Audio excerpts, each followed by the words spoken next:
If you're in the Gulf of California and you see a small figure break through the glistening surface of the water, you may be witnessing a rare sight.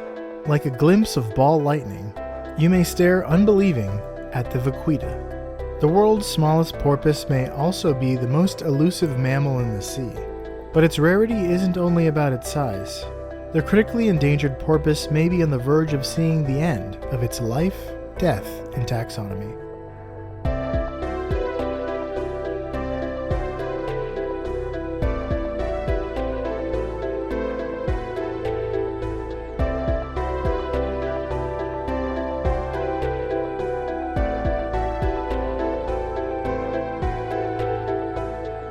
Welcome back to Life, Death, and Taxonomy. It's your 30 minutes of interesting animal information.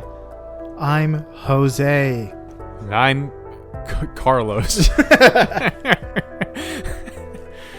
Can't Spanishify that one. You should have just said Charles or something. No, because this is the Spanish one. Thank you to Brian. No, thank you to Cassie for the creation of our No thank you, Brian. theme song. To hear more of Cassie's music, please search Cassie Michelle on YouTube or on Spotify. And thank you, Brian, for the creation of this week's artwork. To check it out, you can follow us on Facebook or Twitter at LD Taxonomy, or visit us at our home on the web at ldtaxonomy.com. And today we're talking about a little porpoise with a big problem. But more on that later. Absolutely. We are talking about La Vaquita. The little cow.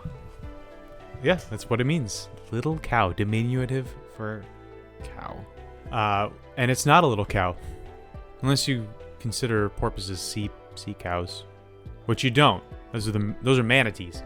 But yeah, it's called for you gringos, the Vaquita, the Vaquita. I don't know what. I don't. Vaquita. La Quinta. Yeah, it's Vaquita Inn. So we're gonna call it here because that's. I don't want to have to whip out my Spanish pronunciation every time I say the name of this thing. I want to call it the pocket porpoise. Love it. Good. Or the whittle whale. It's a whittle whale. Good. Brian, when he sent in his artwork, called it a dolphin. It's a little doll. Not bad. Dolphin. But yeah, pocket porpoise. I like it. But that's definitely not what science calls it. That would be ridiculous if they called it a whittle whale. We're working on our conservation efforts of the whittle whale. People wear T-shirts and make signs saying "Save the whittle whales." I'd wear that. Would you? Sure. But let's find out what science calls this guy. The Vaquita is feminine, so this girl. The kingdom is the one you know, love, and are in. That kingdom is Animalia. Phylum is Chordata. The class is Mammalia, as all porpoises are. The order is Artiodactyla, also all porpoises. It's even-toed ungulates, just in the same group as humpback whales and camels. Obviously. The infraorder is Cetacea, so it is a large marine mammal known as a cetacean. The family is, I didn't practice this, Phocoenidae. Phocoenidae. The genus is Phocoena, and the species is Sinus. Phocoena sinus is the nomenclature, binomial nomenclature there. Hopefully it doesn't get infected. 'Tis the season. 'Tis the season. But since we're in the business of naming things, it's time for my favorite part of the show, Critter Groups. The part of the show where I ask you, Joe, a question. This question is the same every time. What is the name of a group of these animals? Or what is the term of entry, or what is the collective noun for a porpoise? I think we've already done the bottlenose dolphin in the past, but I don't think we did. They have several collective nouns, and I don't think I chose this one. So, Joe, if you saw a bunch of porpoises, would you call it A, crowd of porpoises, B, a team of porpoises, C, a crash of porpoises, or D, a band of porpoises? I like band. It's like a roving band of miscreants, and we know that that's what dolphins really are deep down. Miscreants, yeah. They're no good ruffians. But they're also a team. The Miami Dolphins is a team. They definitely like to work together, those Miami Dolphins. I'm gonna go with team. The ocean is teeming with them. It's definitely not teaming with vaquitas. For sure not. Is that your final answer? Sure. Incorrect. The answer was crowd.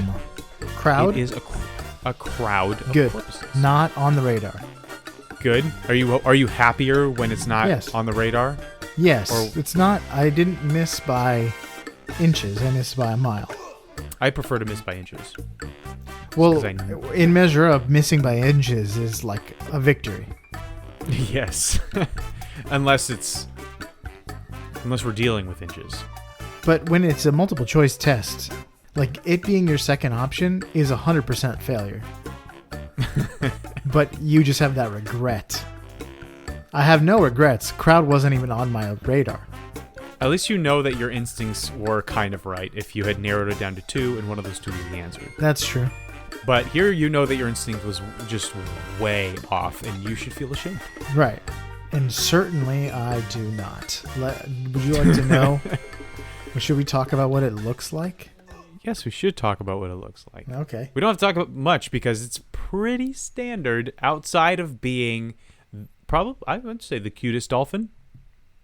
You could call it that. Even though it's not a dolphin. It's a porpoise, and there's a difference.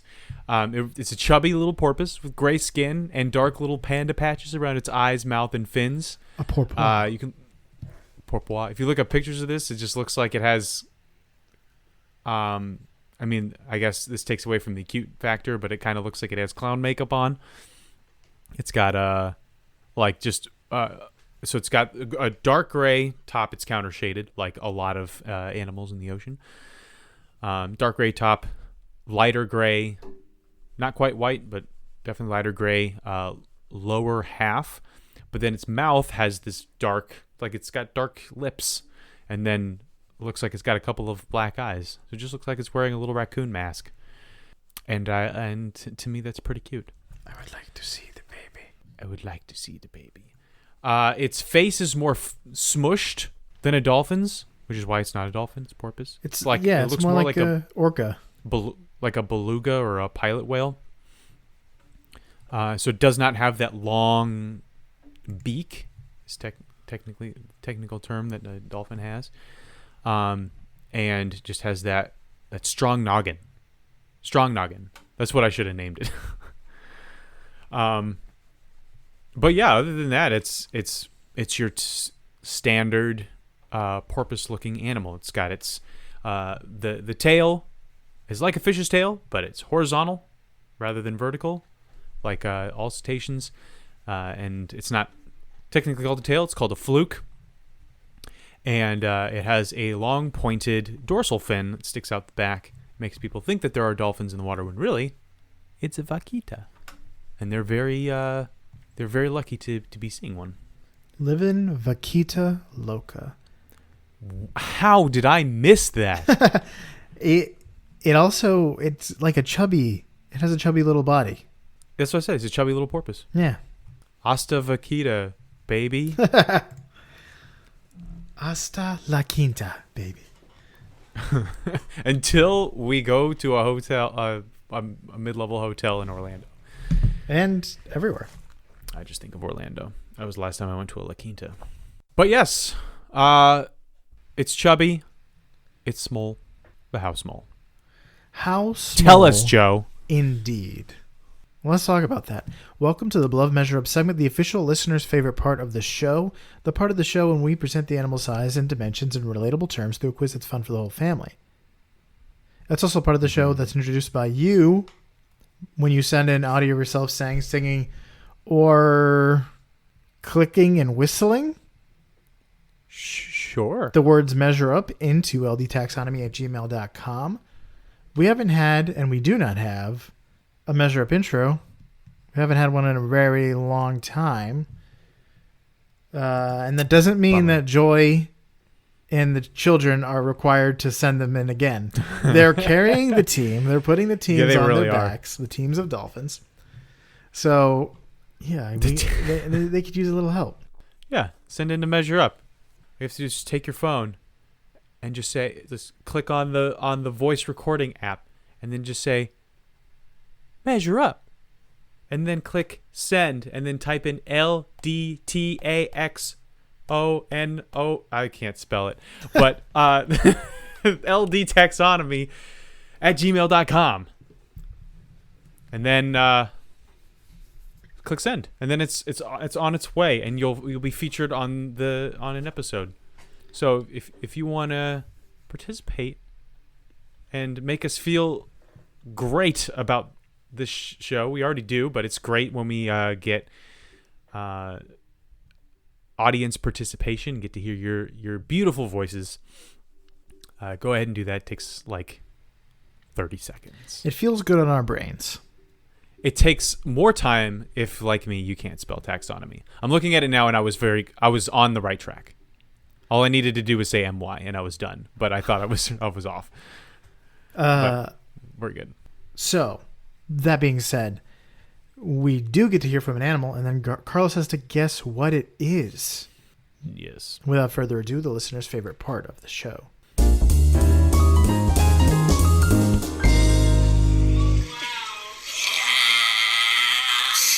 Wake up, Maggie.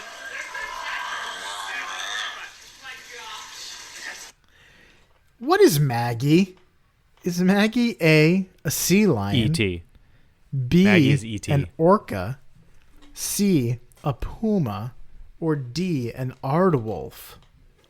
Aardwolf? Aardwolf with two A's. That sounds like a mythical creature if I've ever heard of one. It does sound like a Pokemon to me. It sounds like something from Avatar. Like where they take two animals and put them together. It's like, oh, that's a platypus bear. No, it's an aardvark and a wolf. Yeah, it's an aardwolf. Yeah. Although in Avatar they would just call them aardvark wolves. Yeah. They don't do the portmanteaus.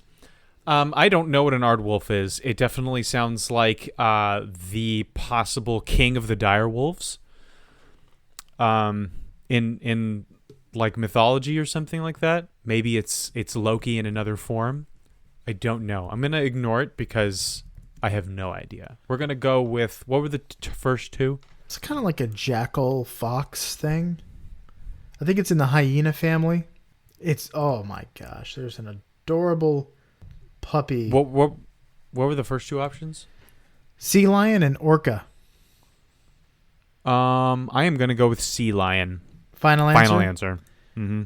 Maggie was a sea lion. That's correct. Yes. I think I've been on a roll. I think. Maybe I missed the last one. Yeah, I'm really like trying to fight the urge to just do like sea lion, Arctic seal, walrus. So it's either, well, it's doable. I could have gotten that wrong. It was between sea lion and orca, but there's just like no chance with the other style. With the other style of just like, oh, here's 4 species of the same very kind of similar animal. things. Okay. Unless I've had one of them as a pet, I wouldn't even be able to remove it as an option.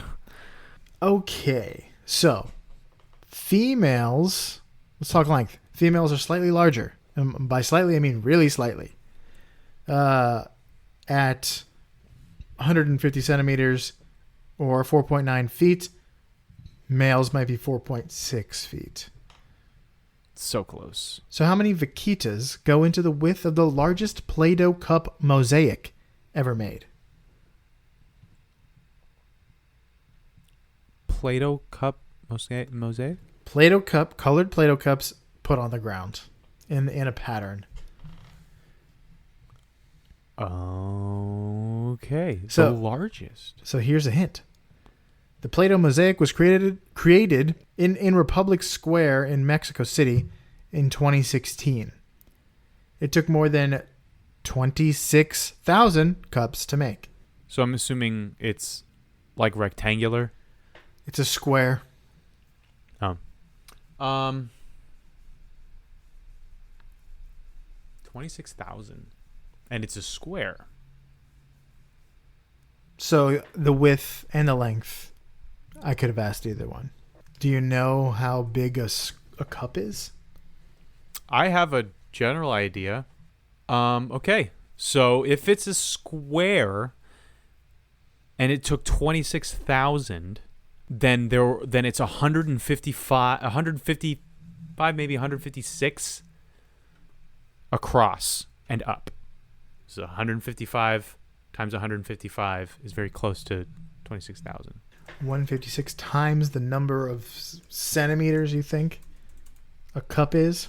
Okay, it's 161. That's as close as I can get to the square root of 26,000. So 161.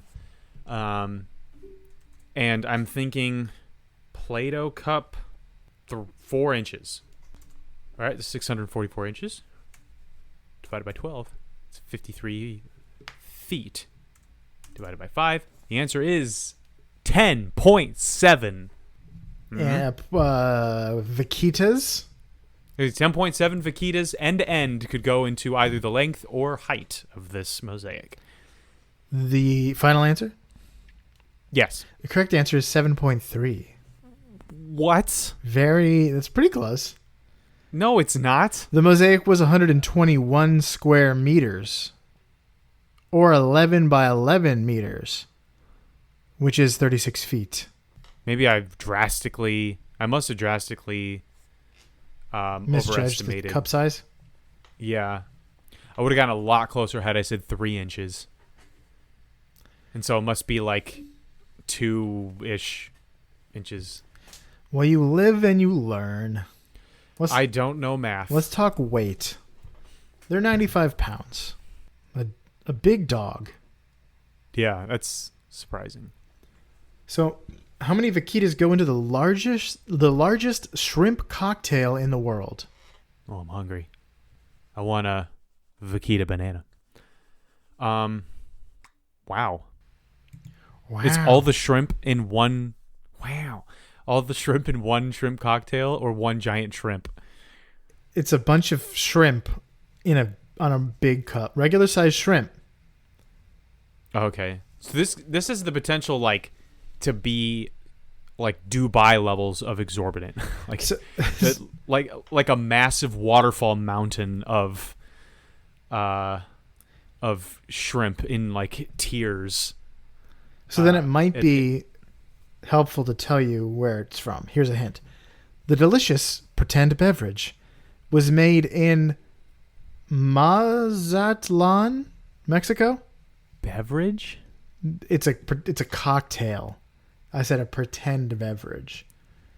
The shrimp cocktail is a joke. Like we're all pretending like this cup with shrimp and dip is a drink. You want a shrimp cocktail or do you want like a Jack and Coke? I'll take the shrimp cocktail, please. I've never been offered those two things. Normally in aren't. Conjunction. So anyway, Mazatlan is now known as El Capital de Camarón. Incidentally, every time a Spanish person or a Hispanic person does a particular swear, I think, why are they calling that person a shrimp? But they're not saying shrimp. They're saying something else. It was served in a glass with a 4 foot by 4 foot and 5 inch diameter. That's helpful. Now, you're looking for weight, and I don't know if it's counting the glass, the cup. Oh, that's a huge. The whole thing is on my guess because they mentioned that it's on an industrial scale. So I'm guessing the whole cup, sauce, and shrimp are on this scale, and that's what the weight is. What is the cup made out of? It's a glass, I'm assuming. Assuming, yeah. It's a replica cocktail glass. So it could be like clear plastic. That makes a big difference. Could be iridium. That also makes a big difference. It's neutron star.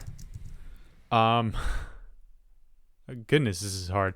You could also just weigh the cup and then add the stuff and then weigh it again and subtract it, and that's how but I don't know how they did it. I don't know. We're gonna go with it's 4 feet in diameter. I'm gonna go with It's a cocktail glass. I'm gonna go with 150 pounds, which means that it's 1.5 ish. 1.5 Vaquitas go into this cocktail. Final answer. Yep. The correct answer was 12.4 Vaquitas. I am so lost on what this even looks like or how they weighed it or what went into it. Again, if it's made out of plastic, it's super light. It's if glass. it's made out of glass, I it's just a said it was lot glass. heavier. The cocktail I thought you was said it was 538.5 kilograms or 1,187 pounds and 3 ounces. Boy, I was wrong. There will be a link to the Guinness World Record page on ldtaxonomy.com if you want to see a little picture of this big cup of shrimp. So there's no dip. It's all shrimp. In the middle is just piles of shrimp. I was imagining a giant glass goblet ringed with shrimp and then filled with cocktail sauce. There would be way too much sauce to the amount of shrimp. Right, yeah, but then you have like around it more shrimp. Yeah. Now, no sauce. So this is kind of dumb. It's like it's not the biggest shrimp cocktail, it's the biggest basin of shrimp. Yeah, that's pretty interesting because I don't think a shrimp cocktail, you could consider it a shrimp cocktail if it's just a cup of shrimp. Anybody could beat that if they just buy more shrimp and a bigger basin. Just get a kettle. Go get a cauldron and go to 7 different Walmarts and buy all their shrimp, and you have a Guinness World Book of Record. I'll tell you one thing though. You know how you go to a party and there's a shrimp cocktail and there's never enough shrimp because you could eat 1 million shrimp? There's 1 million shrimp here. Is there 1 million? It looks like it could be. No, it looks like tens of thousands. You got to do one of those. Hundreds of I bet you, thousands. whatever party it's at, part of like the raffle is whoever gets closest without going over, guessing how many shrimp are inside the cauldron. And they get shrimp. to take the shrimp home. Yeah, it's estimated to Hope be you brought your flatbed truck. 33,000. That's a lot less than 1 million. Yeah, it is. Anyway. All right, are you ready for fast facts? Yeah. Okay. The Vaquita, if you haven't seen one before, there's a good reason. It's because they live in one very specific place in the entire world. They exclusively live in the armpit of Baja California, which is that long, thin peninsula in western Mexico, and that extends down below California. Is it an armpit because it's not good, or is it an armpit because it looks like an arm and it looks like it's in the pit? Because it looks like an armpit. Like Panama City is where the arm meets the body of Florida. Everybody knows this. No, yeah, it just looks like if that was an arm hanging down, then that would be where the pit is where this thing lives. It's called the Sea of Cortez, is officially what it's called. Which, if the namesake is correct, then maybe it is an armpit. And this is the smallest range of any marine mammal. So usually when we talk about fish and cetaceans and things like that, and we say, where's their range? The answer is Johnny Cash. They've been everywhere. Mm-hmm. Not the case with the Vaquita. They only live in this one very specific spot, all the way up to the tip of this the Sea of Cortez. They eat mainly fish, but they'll also eat crustaceans and squid. They are generalists, so they'll kind of eat whatever comes in their path. And they tend to travel in pairs or by themselves, but sometimes can congregate in crowds of up to 10. And they live for about 20 years in the wild, and they can reproduce and have calves every year. But despite all of this, they're a small porpoise with a big problem. And do you care to elaborate? Sure. On that problem? Here's the Major fact. So this little porpoise has been suggested to us twice, but it's difficult to find a major fact on it because they're so elusive. Despite the fact that it lives in waters that are surrounded by civilization, we know very little about it. So that's its major fact. Why is it so elusive? The Vaquita is the rarest ocean mammal in the world.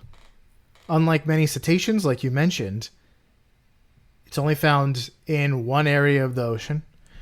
So you have to go there to find it. But if you want to go out to Mexico to take a look at this tiny porpoise, you may be out of luck, because even researchers that set out to study this little guy spend weeks just to catch a glimpse. And there are several reasons for this. It's like the colossal squid. Yeah. It's there. You just can't really see it. So the first thing is avoidance and elusivity. So the Gulf of California, the Sea of Cortez, is a heavily trafficked area of the sea, but the Vaquita avoids human contact. Unlike other dolphins, they don't follow boats or socialize around people. So they enjoy coastal waters, but even people that live there near its habitat may only see it briefly from a distance. And because it's so small... If they even know that they're seeing it. It's like, oh, look, a dolphin. But because it's so small, you might not even... If you're looking at it from a distance, you might not even know what it is, yeah. The second reason is that it's been fished nearly to death. The main reason it's difficult to see and study is because it's critically endangered. It was estimated that there were around like 20 to 30 vaquitas left on Earth. And this was like in 2016 to 2018. It was estimated that's forever ago, that they could be extinct by the end of 2018. But even if they aren't, it may already be too late. And because there might not be enough vaquita in the world to maintain their population. So even if there's two left, you either have to put them in captivity and breed them, or they're done because there's not enough to find each other and sustain a population. Even then, there's not enough genetic variety to be a breeding population. So it's estimated that 15% of the remaining vaquita population dies every year in fishing nets. A particular kind of fishing that uses gill nets is the problem. So this style of fishing uses a large vertical net that are attached to the ocean floor. So this type of net is especially bad for ocean mammals and sea turtles because it prevents them from coming up for air. Whereas other nets, like dragging nets and stuff like that are not attached to the seafloor, they can pull the whole net up to get a breath of air. They get hauled in, and then like, whoops, this is bycatch, let it go. But because of this kind of fishing, the vaquita was listed as endangered in 1985, and then despite the upper part of the Gulf of California being declared a biosphere reserve, the vaquita's numbers continued to dwindle until it became critically endangered in 1995. So it's been critically endangered for a while. Yeah. The Mexican government partially banned gill nets in the Gulf in 2015, and then a gill net exclusion zone was established in 2017. Other fishing styles like dragged fishing nets were put into use, but a problem remains. What do you think that problem? Take a guess. What's that problem? They still scoop them up and then kill them anyway. Good thought. Like they cut their fins off for vaquita fin soup. No, the problem is that the same with all endangered species that were once hunted and then it was made illegal to hunt. They're poached. They still get hunted, but it's not direct poaching. It's an accident.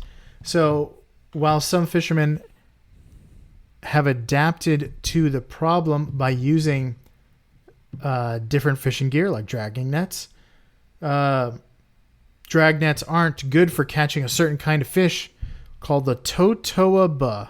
Totoaba. But guess what? The Totoaba is also illegal to fish and is critically endangered. Totoaba is my two favorite 80s bands? 80s bands, yeah. So why do people continue to catch these fish that are also endangered and killing Vaquita in the process? Because their bladders are gold in China. We're back to that problem. You'd think a Mexican fish would be safe from it, but not true. The dried swim bladder of the totoboa can be sold for thousands of dollars in China. Just one? One bladder, even as much as $50,000 for one bladder. Oh my goodness. That's on the high end, but it has happened. So why do Chinese people want these bladders of a Mexican fish? Because it's an alternative to another fish called the yellow croaker that's native to Chinese waters that have already started to die out. So this other kind of fish that they use the bladders for has died out, or almost has died out. And they switched to this Mexican fish, which this fish is huge. It's like the size of it's like 6 feet long. It's big and heavy. So it looks like a sturgeon. It has a huge swim bladder. So great. Big bladders for this market works out great. In 2018, China seized a shipment of these bladders that was worth around $26 million. Man. So smuggling these... Why not... If I was in the this smuggling trade, I feel like if ever there was a time to do fish fraud, this would be that time. Like, how are they gonna know that it's a totoaba swim bladder? Just get a bunch of like sturgeons or something like that, and get their swim bladders, and then say like, yeah, this is super rare. Give me $50,000 for this thing. The like dried bladders, once they're dried, they're like the size of a charger plate, or like the size of your laptop. So they smuggle them across borders by putting them under the floor mats of their cars. So you have this flat bladder that's underneath. You want to pay $50,000 for something that was smuggled under the floor mat of a Volkswagen Beetle from the 50s? Yeah, it's eaten. It's eaten. Do you smoke it? It's health benefits and medicinal benefits, which probably don't exist. Does it give you the courage of this fish? I have to imagine that it's one of two things. It's bought by the super rich as a status symbol. Like it's supposed to have medicinal benefits, but they don't really care about that. It's like they have that, and then they place it on top of like their panda rug. Yeah. Or take or they hang it from the rearview mirror of their like supercar. Or they have this gold-plated Maserati, and it just has this undulating dried dinner plate size husk that smells terrible hanging from the rearview mirror, and they can't even see. It's flopping around at them whenever they do donuts in the parking lot. Well, the other possibility is that it's like faith healing or like voodoo. They believe it so strongly that it can heal that they're willing to buy it for however much it costs. You need like a loan. You need a swim bladder loan. I wonder if they cut them up and sell them in like dime bags. Like Bitcoin. Well, speaking like one is too expensive. Yes. But smuggling these bladders is so lucrative. It's called aquatic cocaine. They call this. Yeah, it sounds just as lucrative, but way not as sustainable. So nobody's out to destroy the Vaquita, but it's getting destroyed nonetheless because They are out to destroy the Totoaba, though. yes. Why not just make medicinal lies about an animal that is overpopulated? Like making medicinal lies about the lionfish. Yeah. It's a lionfish. Eat its heart and gain its courage. Yes. And sell that in China. Yeah. And get them out of Floridian waters. And the Floridian lionfish is. Let's just start this now. You know what? I have actually heard that the Floridian lionfish can make you live forever. It's great. Like it's great for your skin. It cures whatever ails you. It cures Cure-all. you. It's the only real cure-all. You take a lionfish after you speared it, and you put it in a blender, and then you just chug the whole thing, bones and all, and you'll feel a lot better afterwards. If it hurts, and then you didn't do it. Then you don't believe enough. yeah, that's what it is. That's the ultimate hedging your bet thing. It's like you can't be proven wrong because its power is in your belief. Yeah. Just kidding. It doesn't do that. But I heard that Jimmy Buffett is really trying to get a market going for it. Apparently, it doesn't taste very good. Yeah. Well, you just got to cook it right. I'm sure escargot Really? didn't taste very good the first time they cooked it up. And then they were like, you know what this needs? All of the butter we have. Yeah. And then they were like, this tastes great. I love That's it. what lobster is. Nobody really likes lobster. They just like butter.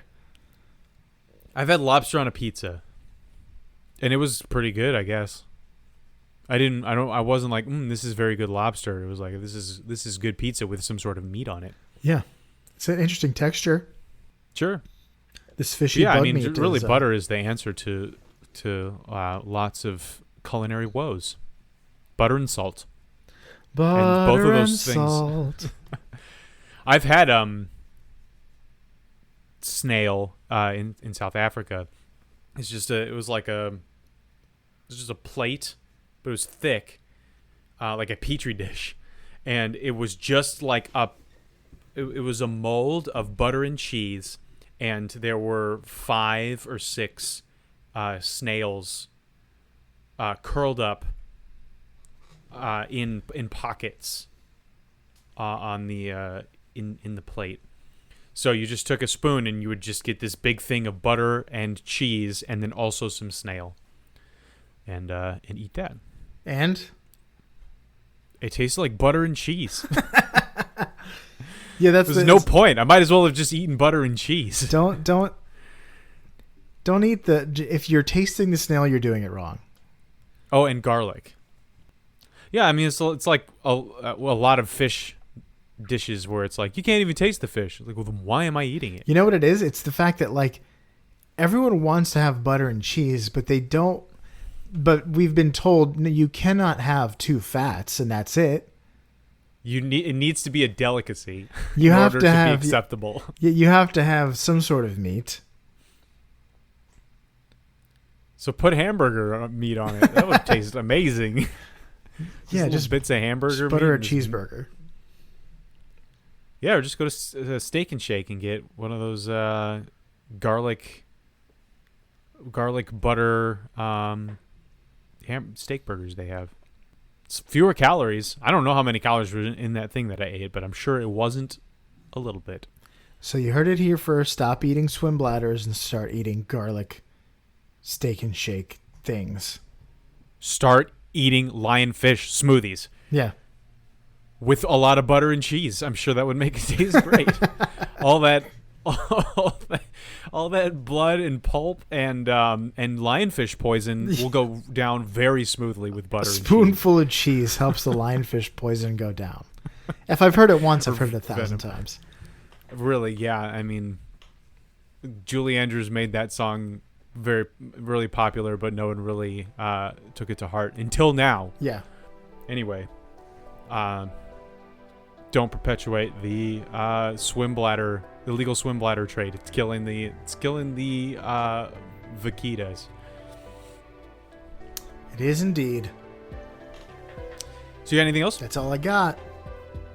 All right, so for you out there in Podcastia. Given everything we've just said, I want to change my ending. Eat lionfish with butter and cheese. But I can't say eat butter and cheese like the Vaquita. All right, so for you out there in Podcastia, be elusive. Avoid fishermen's nets, unless you're a fisherman. And always remember that you're a small cetacean in a big pond, like the Vaquita here in Life, Death, and Taxonomy.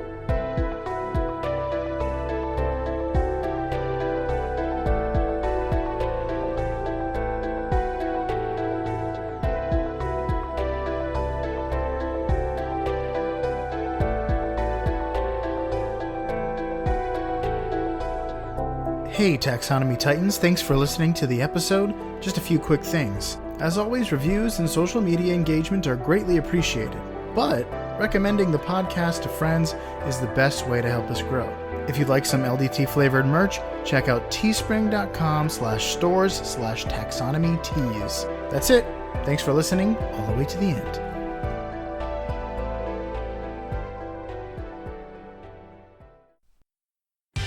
Life, Death, and Taxonomy is my favorite in the world podcast.